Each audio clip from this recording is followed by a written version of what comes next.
Hello everyone, welcome back to our channel. This is Natalie with Natalie and Mom's Kitchen.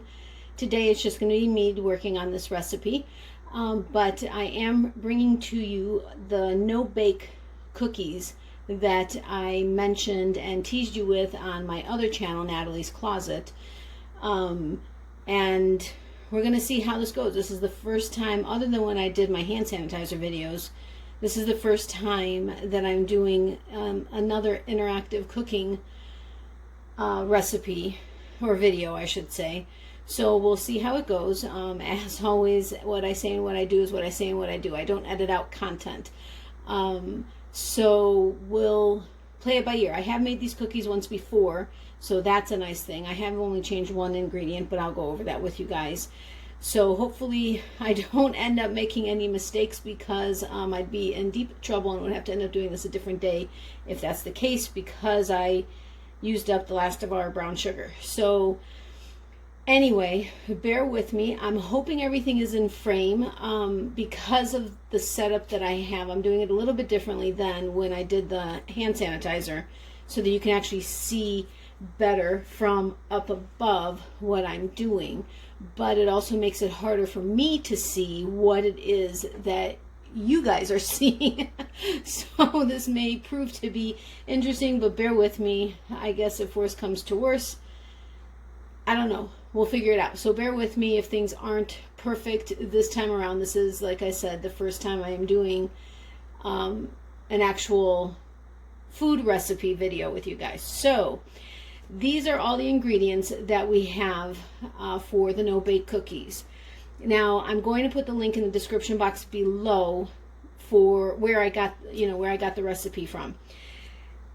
In that link, they let you know, okay, well, this is what we call for, but if you want to use this, this is how it'll change the outcome of the cookies, type of a thing. So you'll want to, just check on that to see what you may want to change or not change. That being said, I will go through the recipes, and then I will go ahead and cut and start back over at the pot where we're going to start cooking. So what it calls for is 3 tablespoons of unsweetened cocoa powder, which I have right here. I think I got Nestle's unsweetened cocoa powder. 2 cups of white sugar, but we decided to use brown sugar, and I only did 1.5 cups. I did 1.5 cups the first time, and it was plenty of sugar, so I stuck with the 1.5 cups this time. And again, I'm using the brown sugar, although it calls for regular white sugar. And I don't want to necessarily go through everything that it says will be the difference between them. So that's something you can go ahead and look up on the link yourself if you're interested. 1/2 cup of milk. I think it calls for whole milk, if I'm not mistaken, but we use 2%. So that's all we use. Well, actually, my mom doesn't drink milk. She just has it with cereal, but I only do 2%. So also 1/2 cup of butter, which is 1 stick of butter. This is a sea salted butter. It does suggest salted versus non, I believe, but don't quote me on that. 3 cups of quick cooking oats. Now, the first time we made it with regular oats, because it said that would make it chewier and thicker, if I'm not mistaken. But this time I wanted to go ahead and try it with the quick cooking oats. So these are the quick cooking oats, and that's 3 cups of that. 1/2 cup of crunchy peanut butter, which is what it calls for. We use the Smart Balance peanut butter, so it's just our preference. You can use any peanut butter you want, and you can use creamy. The crunchy just gives it the extra bit of crunch from the peanuts, but you can use creamy if you would prefer. And then 1 teaspoon of vanilla extract. Now, obviously, based on your diet or whatever the case is, if there are ways that you want to change the ingredients, you can just play with it. It is really it's a very uncomplicated recipe and very easy. I just wanted to have this all prepared so that we didn't have to go through all of that together as well. Now, if you're new to my channel, I would greatly appreciate it if you would go ahead and hit the subscribe button down below, as well as notification bell next to that, and give this video a thumbs up, as well as share it if you are interested. So I'm going to go ahead and turn off the camera and move over to the stove and get everything in the pot, and then we will go from there. Okay, so I will see you guys in 1 second. Bye-bye. Well, not bye. See you in a second. Okay, so in a medium saucepan, you are supposed to bring the cocoa, the sugar, the milk, and the butter to a boil over medium heat. But it's really important that you bring these things to a boil very slowly. And then as soon as it reaches a rolling boil, you set a timer for a minute and you cook it for a minute, and then that's it. You remove it off of the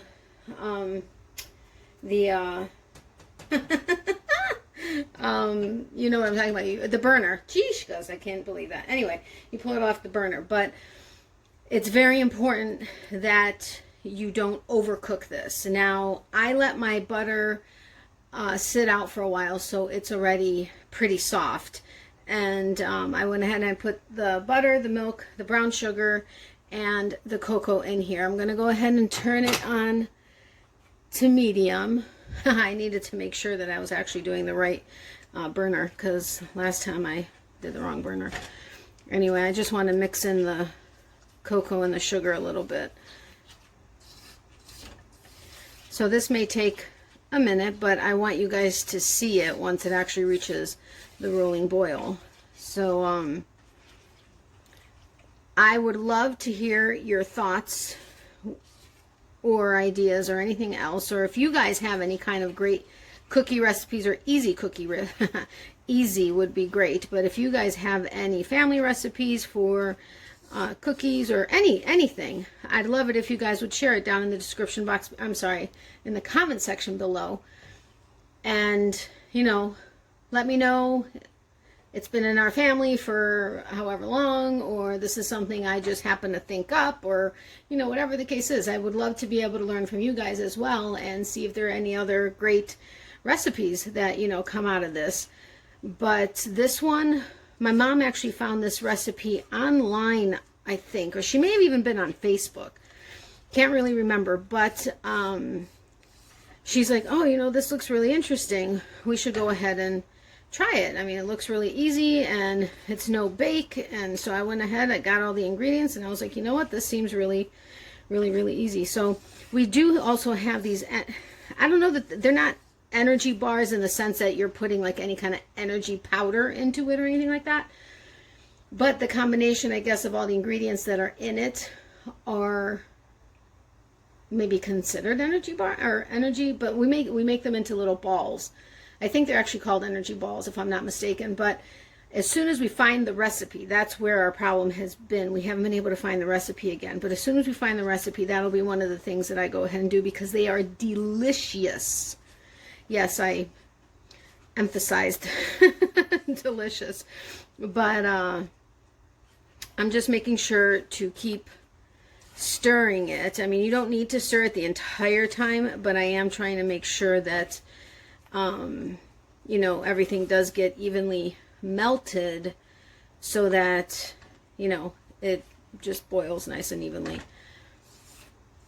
And I don't know about you guys, but I have to try to get as much of any of the ingredients I ever use, like in a bowl or in a pot or in a whatever, when I'm mixing, if it's something I'm needing to mix, I like have to try to get as much of it off of the sides as I can. Let me know if that's something you guys do too, but it's something that, I don't know, it's just, it drives me up a wall having stuff. You know, I was watching a video on a really easy bread recipe, and the woman, she's awesome, and I may even do this recipe on camera one time, because it really, very seriously, is very easy. I mean, from start to finish.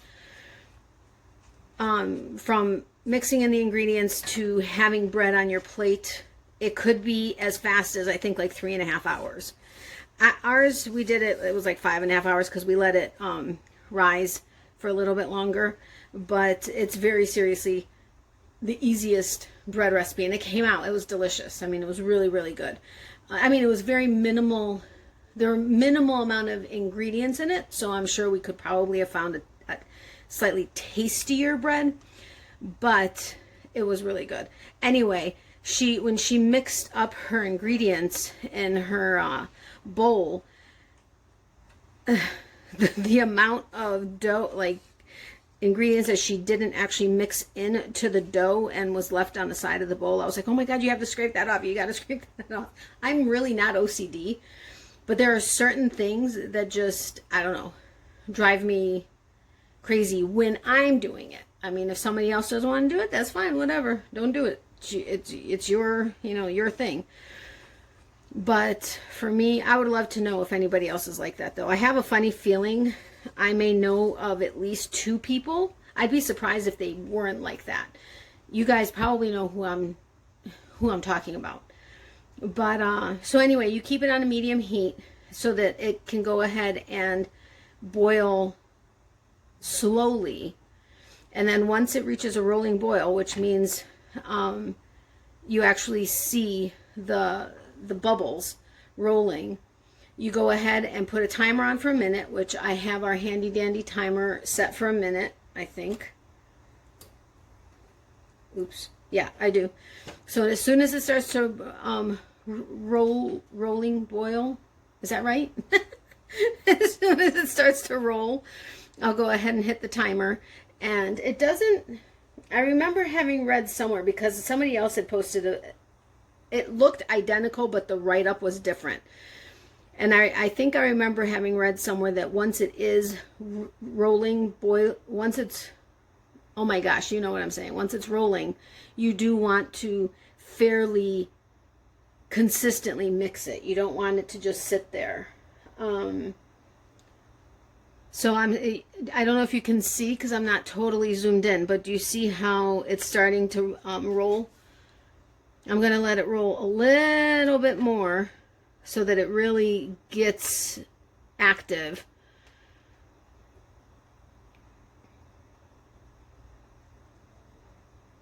Yep, we're getting there. Getting there. All right, so I'm setting the timer. I'm going to start mixing it.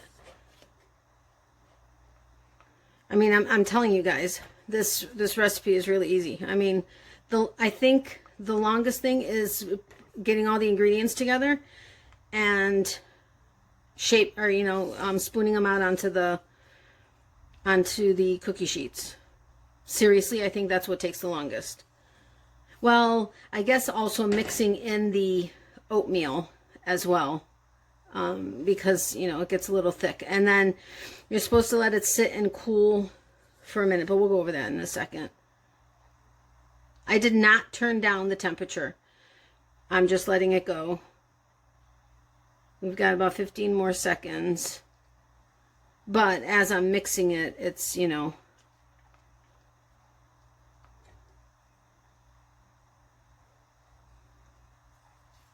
if you end up finding when you make this recipe that you needed to, sorry, I'm going to pause this. I'll be right back. Okay, I think I have you guys back over. I just wanted to pull this off, but then also move the camera without causing a massive earthquake for you guys.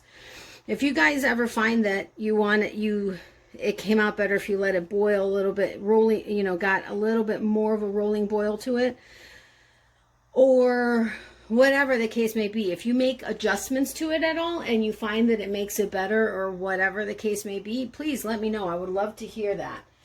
Now it does tell you to pull the saucepan off of the heat after boiling, and then you add in the oats, the peanut butter, and the vanilla. So I'm going to go ahead and pour in the vanilla first. Then I'm going to go ahead and do the peanut butter next. I think I did the oats last time first, but I think this way it may help the peanut butter melt a little bit. I love this little tiny spatula. It's like my best friend. And I did a smidge more than half a cup. I'm just letting it melt a little bit to make it a little bit, so that these ingredients are mixed in evenly. So that once I put in the oats, I'm not going to have to worry about there being a big clump of peanut butter here and You know what I mean? So, all right. We got that. Now I'm going to go ahead and pour in the 3 cups of oatmeal. If it gets too hard to, I can't remember if I changed what I mixed it with last time, but if it gets too hard to mix it with the spatula, I mean, typically you wouldn't necessarily, because this is a thicker thing, but oh, it smells so good already. My hand's getting tired. I have carpal tunnel, and I'm a crocheter, which I do have another channel. It's Natalie's Closet, apostrophe S with Natalie's and then closet. So between crocheting and winding yarn and everything and carpal tunnel, yeah, it makes for a cramping hand oftentimes. So I just have to stretch my hand out for a second. Bear with me. And please forgive my nails, but you all know we've been on lockdown and the salons aren't open. And yeah, anyway, I could do it myself, but I need to order some dip acrylic because that's my favorite, and or gel. But if I can get a good dip acrylic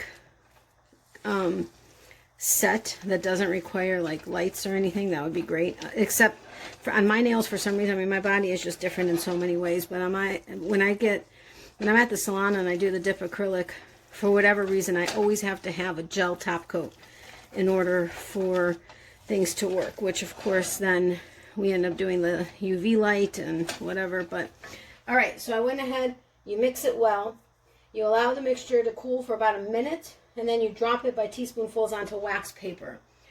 And then once you place the cookies on the wax paper, you're supposed to allow them to cool until they're hardened. Now, the last time I made these, the reason why I decided to use the quick cooking oats this time is I wanted to see if that made a difference in them actually hardening.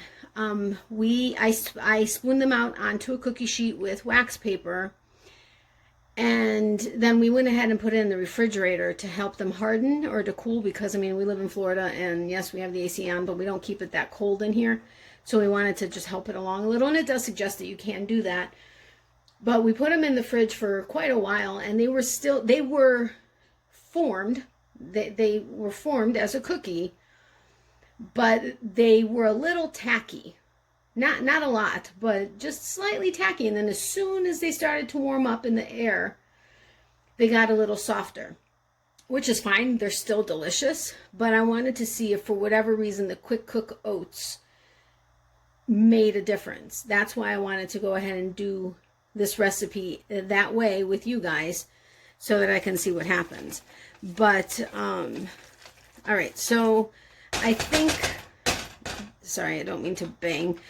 Well, I mean I do because I'm trying to get off the spoon, but I don't mean to do it in your ear. So oh, delicious. So what I'm going to do is I'm going to go ahead and put the cookie sheet out in place of this pot. And I'm going to go ahead and spoon a few on so you can just get an idea. And then I'll go ahead and put them, I'll finish it off camera, and then I'll go ahead and I'll put them into the fridge, let it, harden up a little bit, and then I'll go, ooh, so sorry, I didn't mean to make that loud noise. I just wanted to get a trivet so that I didn't put this directly onto the glass cutting board. Anyway, then I'll come back once they've hardened a little bit, and I'll show you what they look like on the cookie sheet, but I'll take one off so that you guys can kind of see that. But for now, I'm going to use, oh man, I thought I was prepared. Give me 1 second. Please bear with me. I apologize. I'm going to go ahead and clean out. I don't have, what would be ideal is having one of those ice cream scoops that has the little lever in it that, like spoons or scrapes out everything from the inside, from the, like that has the little thing that like scrapes out the ice cream. Yeah, I know that was really technical, wasn't that? Anyway, it just says to drop by teaspoonfuls. I'm using tablespoons because we just like the cookies a little bit bigger. It still gave us a ton of it last time, but I think I used the tablespoon. I don't know. Anyway, I just go ahead and, you know what? I think I did use teaspoons last time. Are you seeing it? Yes. Okay. So I'm using the tablespoon. It calls for teaspoon. I'm using tablespoon. I could probably fit 4 on here, and I probably will need to. It's not like they're going in the oven and cooking and gonna spread out any. Oh geez, look at the mess I'm making. Sorry, licking my fingers. So I'm gonna probably do 4 because last time we kind of had to get creative. I'm only going to do this row and then I'll go ahead and stop it. There's no need for you to have to sit here and watch this, but I don't even know if 4 is going to fit on here. And then at the end, if I feel they're not the same size or whatever, I'll just kind of put a little bit more on. These are actually coming out smaller than last time. Something seems to be different about this time, and it could very well be the quick cook oats, I think. So anyway, I'm going to go ahead and finish this off and then put them in the fridge. Well, I'm going to let them cool off out here for a little bit because they're still pretty hot.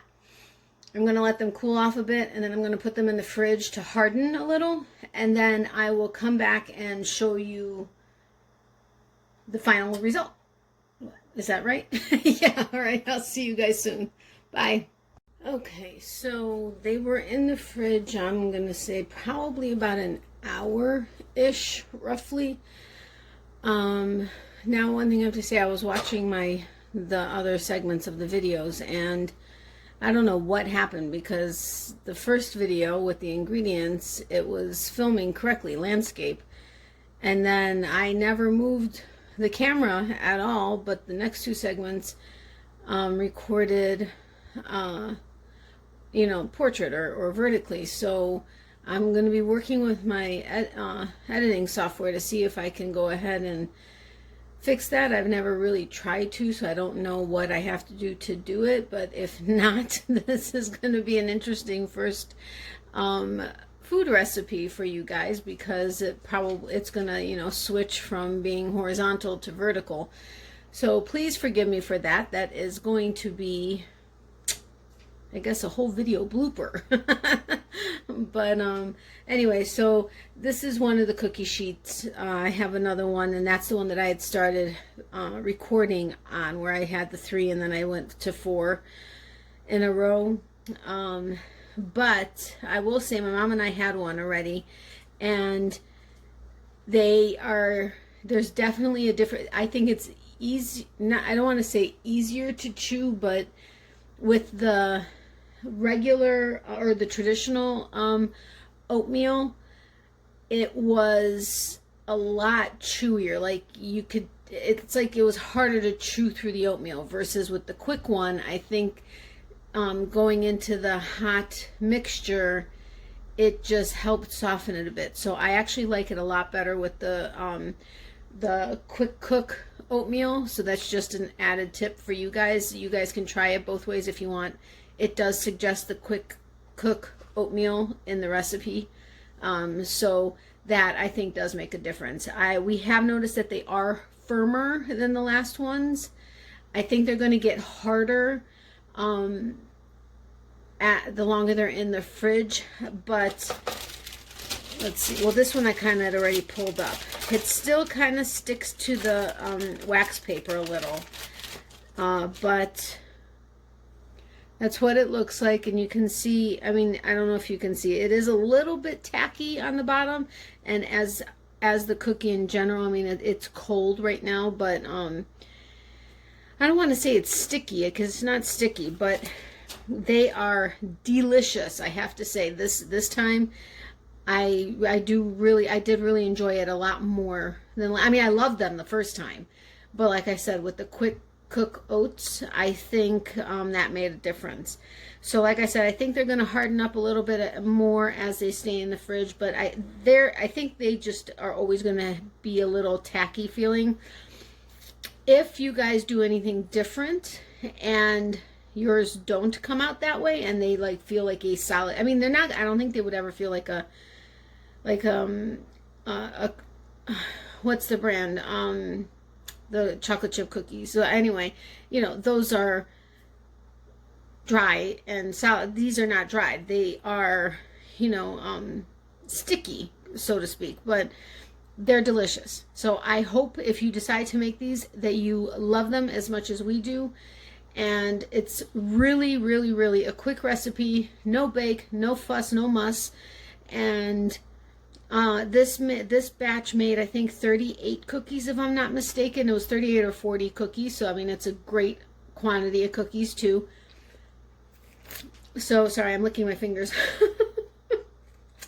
So, enjoy. I hope you enjoyed this video, even though it's probably going to come out wacko for my first attempt.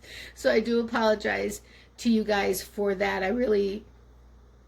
but I couldn't redo it, and so it is what it is. Hopefully I'll get it figured out in the editing, and if not, bear with it, and thank you for being understanding, and you guys are awesome. I'm looking forward to continuing to do recipes to share with you. The next couple are probably going to be just things that we've whipped up or learned from family, just like as quick spreads or whatever the case is.